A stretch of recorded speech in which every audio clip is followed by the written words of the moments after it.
Hello विद्यार्थी मित्रांनो, मी रमाकांत पांचाळ आपल्या या ऑनलाईन प्लॅटफॉर्मवर खूप खूप स्वागत करतो.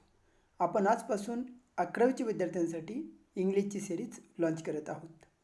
यापूर्वी आपण 12वीच्या विद्यार्थ्यांसाठी इंग्लिशची सिरीज लॉन्च केलेली आहे आणि त्यामध्ये आपण लेसन्स, पोएम्स, रायटिंग स्किल आणि ग्रामर सेक्शन अपलोड केलेले आहेत.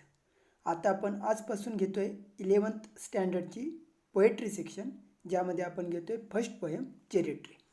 याचे कॉम्प्रिहेन्शनचे आपण 3 पार्ट अपलोड करणार आहोत आणि ते 3 पार्ट झाल्यानंतर आपण या पोएमचा घेणार आहोत ॲप्रिसिएशन.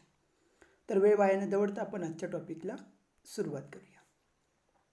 सर्वात पहिल्यांदा बघूया, हा जे कविता आहे चेरी ट्री, त्या कवितेचे जे पोएट आहेत रस्किन बॉन्ड त्यांच्याबद्दल आणि कवितेबद्दल जनरल इन्फॉर्मेशन आपण या स्लाईडमध्ये बघूया. This poem is by Ruskin Bond. He is widely loved writer of poems and stories. Widely loved म्हणजे सर्वदूर असं सर्व लोक त्याला प्रेम करतात. त्याच्या कविता किंवा त्याच्या स्टोरीज सर्वांना आवडतात. Cherry tree is a poem of struggle against adverse condition. Adverse म्हणजे काय? प्रतिकूल. प्रतिकूल परिस्थितीमध्ये कशा प्रकारे स्ट्रगल केले त्या चेरी ट्रीने आणि याचं वर्णन कवीने या कवितेत केलेलं आहे. It inspires one to fight against even those who deliberately try to destroy one's effort to achieve one's dream. बघा काय म्हटलं आहे की इन्स्पायर करते ही पोएम. कुणाला इन्स्पायर करते? तर कुणाही व्यक्तीला इन्स्पायर करते ज्याला काय करायचं आहे, लढा द्यायचा आहे. कशा विरुद्ध? अगेन्स्ट इवन दोज, त्यांच्या विरुद्ध जे काय करत आहेत डेलिबरेटली, सतत try to destroy one's effort, एखाद्याचे प्रयत्न डिस्ट्रॉय करण्याचा प्रयत्न करत आहेत. म्हणजे प्रयत्न जिंकण्याचा प्रयत्न असेल किंवा एखाद्या वनस्पतीच्या संदर्भात बघितलं तर वाढण्याचा प्रयत्न असेल, तर इतर जे डिस्ट्रॉय करत आहेत त्यांच्या विरोधात लढा द्यायला व्यक्तींना काय करतं, हे इन्स्पायर करते ही कविता. आणि टू अचीव वन्स ड्रीम, एखाद्याचं स्वप्न असतं आणि ते स्वप्न मिळवताना, ते पूर्ण करताना, ते प्रत्यक्षात आणताना त्याला जे प्रयत्न करावे लागतात आणि त्या प्रयत्नामध्ये कित्येक लोक बाधा आणतात, त्यांच्या विरोधात लढा देण्यासाठी ही कविता त्यांना इन्स्पायर करते. The struggle though long, struggle खूप वर्षाचं असू देत, किती लांब असू देत, किती मोठा असू देत, in the end will bear fruit and bring great joy. आणि in the end will bear fruit म्हणजे एखादं आपल्याला फळ मिळणं, चांगलं फळ मिळणं असं म्हटलं आहे या ठिकाणी. आणि ग्रेट जॉय, खूप आनंद आपल्याला मिळेल. किती मोठा असू दे स्ट्रगल, परंतु मिळणारा आनंद हा काय असेल? अवर्णनीय असेल. त्याचं वर्णन कवीने या कवितेत केलेलं आहे. तर आपण वेळ वाया न दवडता आपण कवितेला सुरुवात करूया. कविता आहे cherry tree. 8 years have past. Beginning कशी झाली आहे बघा कवितेची. तर बिगिनिंग अशी झाली आहे की एखाद्या गोष्टीला 8 वर्ष झालेली आहेत. आता ती गोष्ट कोणती? Since I placed my cherry seed in the grass. काय केलं कवीने? तर त्याच्याकडे जे चेरीची बी होती ती गवतामध्ये पेरली. Must have a tree of my own I said. काय म्हणाला होता त्यावेळी? ज्यावेळी गवतात ती बी पेरली होती त्यावेळी तो काय बोलला होता की माझं स्वतःचं एक चेरी ट्री असावं, एक झाड असावं माझं. And watered it once and went to bed. एकदाच पाणी घातलं होतं त्या बीला आणि तो बेड म्हणजे वेंट टू बेड म्हणजे झोपी गेलं. एखादी गोष्ट करणं आणि त्यानंतर झोपी जाणं म्हणजे प्रत्यक्षात काय, याचा अर्थ असा आहे की ती गोष्ट पूर्णपणे विसरून जाणं. म्हणजे कवीने ती बी पेरली गवतामध्ये, परंतु त्यानंतर कम्प्लिटली ती गोष्ट तो विसरून गेला. And forgot but cherries have a way of growing. तो विसरून गेला, कवी ती गोष्ट विसरून गेला की त्याने एक बी पेरलेली आहे, तिचं आपल्याला संगोपन करायला पाहिजे, तिला मोठं होईपर्यंत थोडंसं केअर करायला पाहिजे, परंतु या सर्व गोष्टी तो विसरून गेला. आणि परंतु चेरीने काय केलं?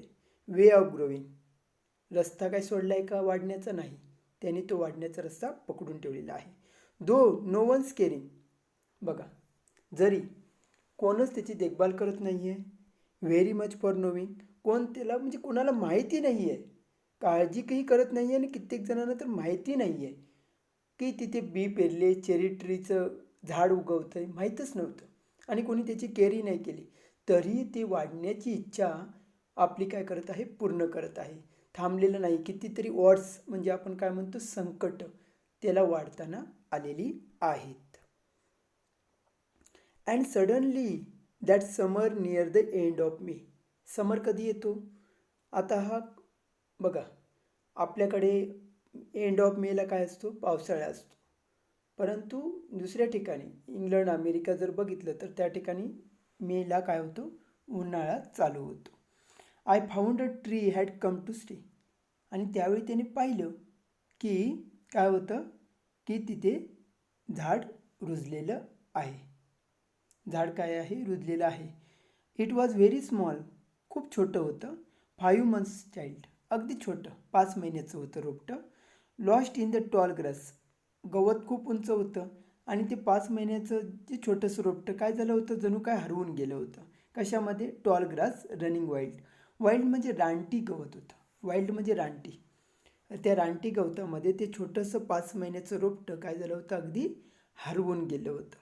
Gods ate the leaves. बघा किती संकट आहेत. शेळ्याने त्याची पानं खाल्ली. The grass cutter scythe. Scythe म्हणजे बघा long handle tool with a long curve blade to cut grass and grain. ती कोयता म्हणतो आपण त्याला, ती गवत कापण्याचा. त्या त्या मशीनने सुद्धा त्याला काय केले, तुकडे तुकडे केले. बघा काय काय त्याला वॉर्ड्स किती आहेत, संकट बघा किती आहेत. शेळ्याने काय केलं, त्याला पानं खाल्ली. त्या ग्रास कटर स्काईथने काय केलं, त्याचे तुकडे केले. गवत कापताना त्याच्यावरनं सुद्धा ते फिरलेलं आहे. Split it apart. कुणी अपार्ट केलं त्याला, तुकड्यामध्ये कुणी रूपांतर केलं, त्या स्काईथने केलं. And a monsoon blight. Blight म्हणजे बघा, ब्लाईट म्हणजे प्लांट डिसीज कॉज्ड बाय फंजाय. बुरशीपासून होणार रोग. त्याने काय केलं बघा, shrivelled the slender stem. Shrivelled करणं म्हणजे काय करणं, रिंकल्ड आणि श्रंकन. रिंकल्ड आणि श्रंकन म्हणजे काय बघा, त्याला वाळून गेलं, सुकलं. रिंकल्ड म्हणजे त्याला गाठी पडणे किंवा वळणे. आणि श्रंकन म्हणजे सुकून जाणं. कुणी केलं? ब्लाईटने. ब्लाईट म्हणजे काय, तो एक डिसीज आहे बघा, जो फंजाईने होतो, बुरशीमुळे होतो. आणि या रोगाने त्याचं खोडसुद्धा काय झालं, वाळून गेलं. तरीही इवन सो, तरीसुद्धा नेक्स्ट स्प्रिंग, वसंत ऋतू आला. I watch 3 new shoots grow. Shoots 3 पानं नवीन फुटलेली होती वसंत ऋतूत. The young tree struggle. ते तरुण झाड काय करते, स्ट्रगल करते. Upward thrust. थ्रस्ट म्हणजे बघा की पुश फोर्सफुली, वरच्या बाजूला वाढणं, पुश करणं. कसं केलं आहे ते, अपवर्ड दिशेने काय होतं, थ्रस्ट आहे. Its arms in a fresh fierce lust. Fierce म्हणजे बघा ॲग्रेसिव्ह, आणि लस्ट म्हणजे इच्छा, आक्रमक भूमिका आहे त्याची वाढण्याची.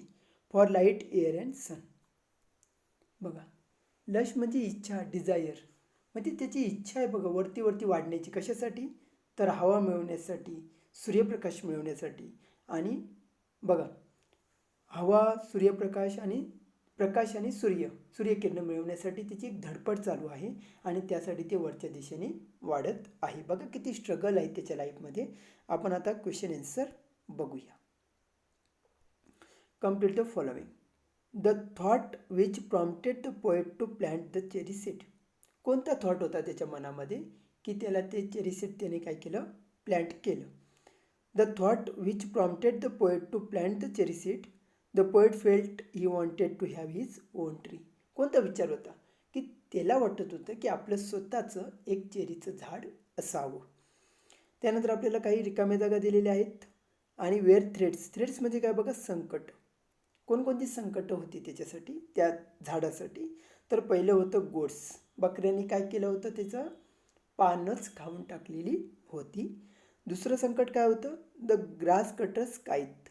स्काईथ जी होतं, कोयता जो होता, त्याच्यापासून सुद्धा संकट होतं. आणि तिसरं होतं blight, plant disease in the monsoon. मान्सूनच्या वेळी तो एक रोग आहे. असे सगळे वेअर थ्रेड्स, असे सर्व काय होते, त्याला संकटं त्या झाडाला वाढण्यासाठी होती. State whether the following statements are true or false. They destroyed the cherry tree.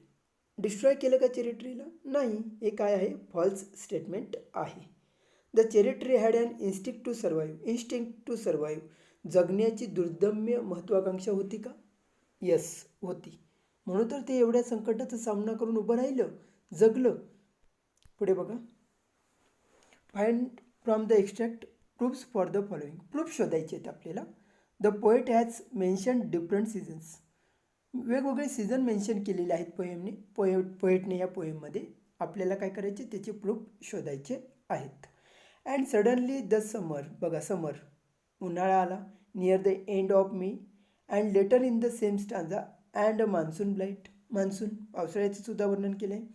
श्रिवर्ल्ड and slender stem, the poet observes next spring, spring या ठिकाणी एक ऋतू आलेला आहे. The plants further growth. The poet's minute observations of a steady growth of the cherry tree. Minute observation म्हणजे अगदी छोट्यात छोटं निरीक्षण. आपण मराठीत म्हणतो सूक्ष्म निरीक्षण. मग कवीचं सूक्ष्म निरीक्षण कसं आहे, त्या झाडाची स्टेडी म्हणजे अगदी शांतपणे आणि चालू असते, कंटिन्यूस सुरू असते, steady. The poet describes the young plant as a very small 5 months child. आपण एका ठिकाणी पाहिलं की कवीने त्या रोपट्याला 5 महिन्याचं बाळ आहे असं वर्णन केलेलं आहे. Later in the next spring, नंतरच्या स्प्रिंगमध्ये काय बघितलं त्याने, the poet observes that the plant now had 3 new shoots. बघा किती सूक्ष्म निरीक्षण होतं. 3 नवीन पानं फुटलेली आहेत, हे सुद्धा कवीने त्या ठिकाणी वर्णन केलेलं होतं. The struggle of the tree of for survival. Struggle सांगायचं आपल्याला, झाडाचं स्ट्रगल काय होतं.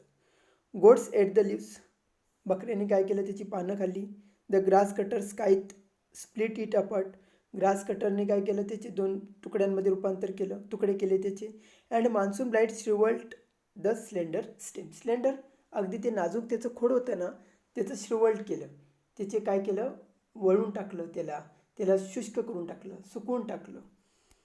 The plant was almost destroyed on several occasions. कित्येक तरी वेळा त्याला डिस्ट्रॉय केलं होतं कुणी म्हणजे कधी स्काईतने, तर त्या ब्लाईटने किंवा त्या शेळ्याने. Man and animal went about regardless of the tree. कोणीच लक्ष देत नव्हतं, रिगार्डलेस. माणसंसुद्धा लक्ष देत नव्हती किंवा कोणते प्राणीसुद्धा त्याच्याकडे लक्ष देत नव्हते. Even know one noticed the little plant. कोणाचं लक्ष पण पडत नव्हतं त्याच्याकडे. It struggled but survived because it was resilient. Resilient म्हणजे हट्टी होतं. दुर्दम इच्छा मग त्याच्याकडे होती जगण्याची, आणि कुणीही लक्ष नाही दिलं तरीसुद्धा ते स्वतः वाढलेलं आहे. State whether the statement is true or false. If the statement is false, correct it by finding evidence from the extract to support your answer. आपल्याला ट्रू और फॉल्स सांगायचं आहे, आणि फॉल्स असेल तर आपल्याला काय करायचं आहे, ते करेक्ट करायचं आहे. एव्हिडन्स कुठला वापरायचा, दिलेल्या एक्स्ट्रॅक्टमधला. Cherry tree did not take long to grow. बघा, खूप दिवस लागले नाही म्हणतायत ते वाढायला. चुकीचं आहे ना. पहिलीच लाईन ज्या ठिकाणी ओपन झालं कविता, तिथेच आपण बघितलं 8 years हॅव पास्ट. आता 8 year हा काय छोटा पिरियड आहे का, लॉंग पिरियडच आहे ना, म्हणून हे काय झालं, फॉल्स स्टेटमेंट झालं. ओपनिंग लाईन्स काय सांगते बघा, 8 years have passed since I placed my cherry seeds. The line tells us that the seed took almost a decade to grow into a tree. अगदी डेकेड, दशक घेतलेलं आहे पूर्ण कवी त्या चेरी ट्रीने वाढण्यासाठी. पुढे बघा काय म्हटलं आहे, आपल्याला इंटरप्रिटेशन्स ॲनालिसिस पाहायचं आहे. State the reason, consequences, effect of the life of the cherry tree was threatened. कित्येक संकट त्याच्या जीवनामध्ये आलेली आहेत आणि त्याचं आपल्याला ॲनालिसिस करायचं आहे. The poet forgot about the seed he had put in the ground.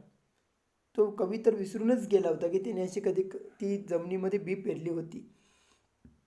No one cared about और लुक्ड आफ्टर इट. कोणच बघत नव्हतं त्याच्याकडे. और वॉटर इट, कोण पाणी पण दिलं नव्हतं. The cattle ate fresh leaves. Cattle या ठिकाणी आपण गुराढोरं असं म्हणतोय, परंतु आपल्याला त्या ठिकाणी सांगितलं होतं शेळ्यांनी खाल्लं किंवा इतर गुराढोरांनी खाल्लं, कॅटलनी खाल्लं.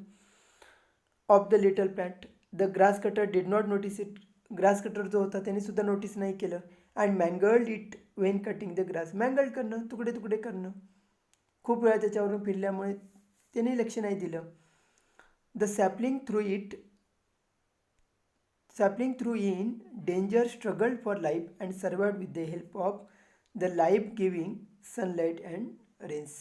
इतकं असूनसुद्धा ते काय झालं बघा, रोपटं सर्वाईव्ह झालं, स्ट्रगल केलं, सर्वाईव्ह झालं. कशापासून? Life giving sunlight.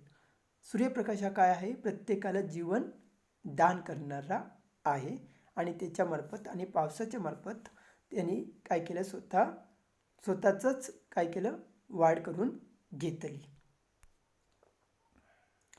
पुढे बघा काय म्हटलंय, a small thought put into action led to a great achievement. Pick out the lines from the beginning of the poem and explain their significance.